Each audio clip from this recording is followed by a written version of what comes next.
All right, everybody, welcome back. Today, we are diving into Nitric Boost, and let me tell you, this one has my curiosity piqued, Oh, yeah. definitely. You know how we're all about exploring natural ways to, shall we say, enhance things? I believe we are. Well, this supplement claims it can boost performance, and they're not shying away from making some bold promises. Bleh. But you know us, we got to see what's really going on beneath the surface. Always a good idea. Especially with products like this, there's a lot of hype to sift through. Exactly. So we're cutting through the marketing jargon. What's the real deal with this nitric boost? Does it actually work? And if so, how? Sounds like we've got our work cut out for us. We do. They're throwing around phrases like remarkable formula, powerhouse of nutrients. They even promise noticeable results with just one scoop a day. Classic marketing tactics, for sure. Got to grab your attention somehow. Oh, they definitely got mine. Yeah. But I'm also seeing claims about boosting mental clarity and overall health. Like, is this a wonder supplement or what? Well, let's not get ahead of ourselves. It's important to separate the marketing hype from the scientific reality. At the core of their claims is this idea of boosting something called nitric oxide. Right, nitric oxide. Honestly, that sounds a bit intense. Like, what even is that? It sounds more complicated than it is. Basically, nitric oxide, or NO, is just a gas that your body produces naturally.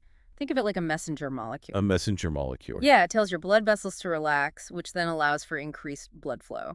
Okay, so more of a go with the flow kind of gas. Got it. But how does that connect to everything they're promising with this nitric boost? Well, when it comes to, let's just say, performance, blood flow is key. It's what helps, you know, things to work properly. Ah, I see where you're going with this. So Nitric Boost is claiming to help your body produce more nitric oxide, which theoretically could lead to some noticeable improvements in that area. Interesting. Mm. But their marketing materials also mention this whole three-step process.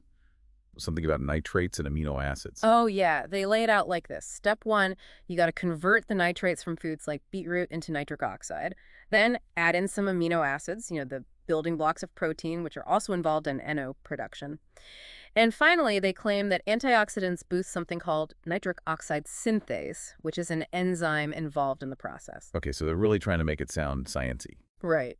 And to be fair, there is some truth to these steps. Nitrates can convert to NO in the body, and amino acids do play a role, so it's not like they're totally making stuff up. So far, so good then. The problem is it's not quite as simple as they're making it seem. While those processes do happen, it's all about the right ingredients in the right amounts. Like saying exercise will make you lose weight is true in theory, but there are a lot of other factors involved. Oh, absolutely. So it's not that the science is wrong, but maybe not the complete picture. Exactly. To know if it can actually deliver on these big promises, we need to look at the specific ingredients and how much of each one they're using. Makes sense. Now, before we move on to the ingredients, what about those other benefits they mentioned? Enhanced mental clarity, healthier blood vessels. Is that legit or just clever marketing? Well, it is true that nitric oxide plays a role in blood flow throughout your entire body, not just in certain areas.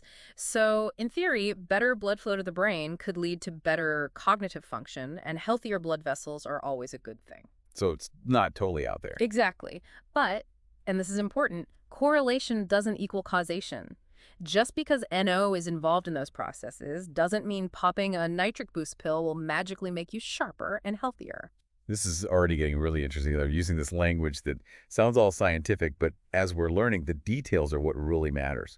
And speaking of details, let's get into the nitty-gritty of what's actually in Nitric Boost. All right, it's ingredient inspection time. Time to put this Nitric Boost formula under the microscope and see what we're really dealing with. It's like opening up the hood of a fancy car, right? Got to see what's making it go. Exactly. So where do we even begin with this ingredient list? Well, there's one ingredient they seem pretty proud of, beetroot powder. Ah, yes, the nitrate king. We touched on that earlier. And for good reason. Beetroot is a natural source of nitrates. And there's actually a decent amount of research on its potential benefits. For example, some studies have shown that beetroot juice can improve blood flow and even give a boost to exercise performance. Okay, so that lines up with that whole nitric oxide thing we were talking about. But what about, the main reasons someone might be interested in a product like this? Does it actually deliver on those specific promises? That's where things get a bit more, shall we say, nuanced. While beetroot can bump up NO levels, the research on its direct impact on those particular benefits is still kind of limited. We need more studies, especially on humans, to draw any definitive conclusions. Gotcha. So beetroot promising, but not a home run just yet.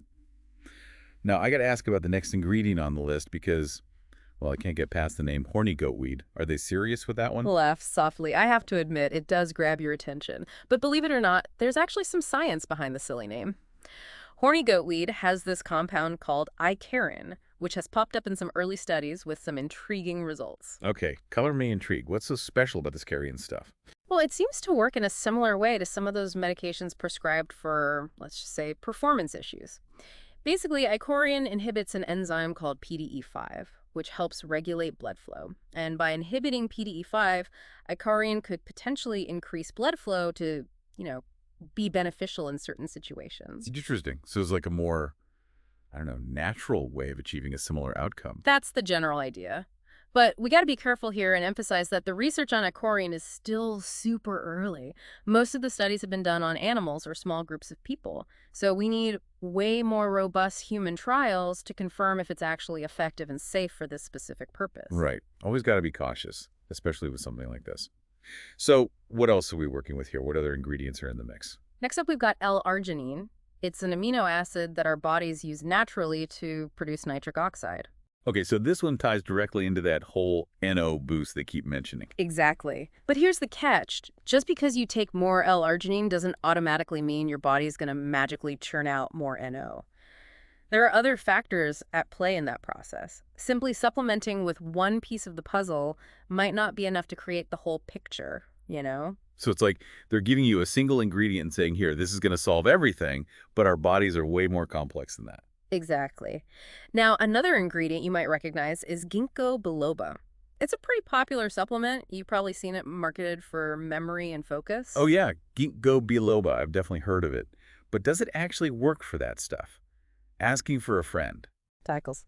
Well, the evidence is kind of mixed, to be honest. Some studies have shown some potential cognitive benefits, especially for older adults, but the results aren't exactly consistent across the board. So maybe don't bet on it to ace your next exam. Probably a good idea. And when it comes to, shall we say, the matters at hand, the link between ginkgo biloba and that is even weaker. It might support healthy blood flow in general, but there's no strong evidence suggesting it directly impacts performance enhancement. Okay, so we've got a few potentially promising ingredients, but a lot of maybes and potentialities so far. Anything else we should be aware of? There's one major detail often missing from these flashy supplement ads. Dosage. Even if an ingredient does have potential benefits, the amount you consume makes a huge difference. And unfortunately, this particular brand doesn't disclose the exact dosage of each ingredient in their marketing. Wait, really? So even if we, as informed consumers, did our research and figured out the optimal dose for each ingredient, we still wouldn't know if Nitric Boost actually contains enough to make a difference. You got it. It's like ordering a pizza and having no idea if you're getting a small or an extra large. You might be getting some of the good stuff, but is it enough to actually satisfy you? We just don't know. That's a fantastic point. Really makes you think about transparency and how important that is with these kinds of products. Now, I know they also have a whole section on their website dedicated to testimonials and bonus guides that come with the supplement. Should we be taking those at face value or high? It's testimonial time. And you know what they say? A happy customer is the best advertisement, right? Nitric Boost has a whole highlight reel of glowing reviews on their site. We've got Steve from Phoenix raving about his newfound confidence.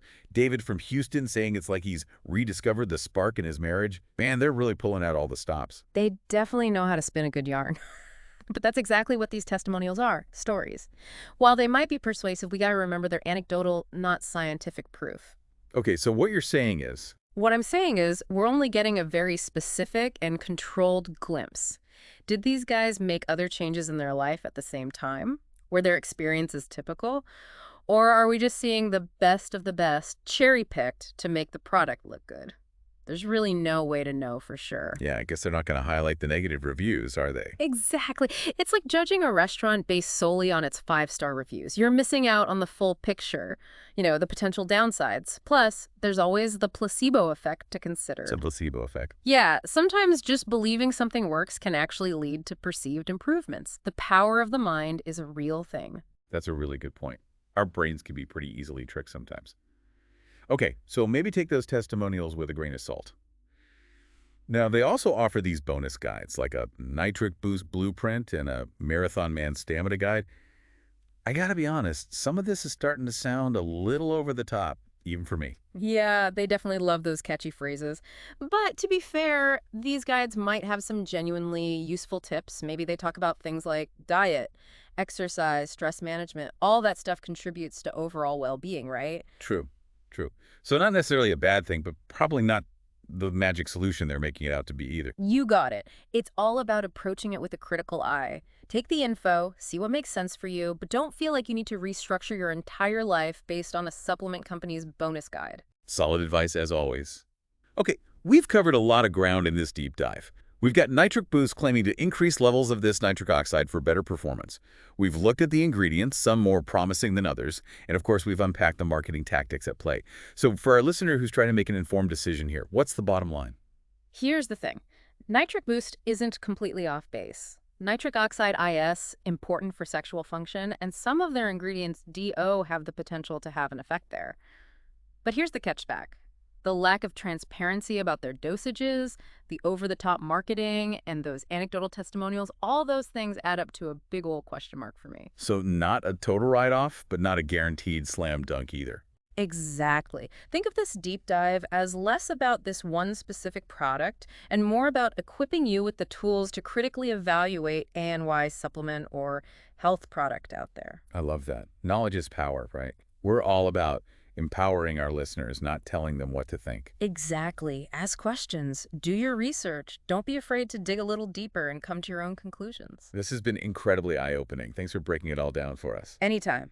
Always happy to geek out about this stuff. And to our listeners, thanks for joining us on another deep dive. Stay curious, stay informed, and we'll catch you next time.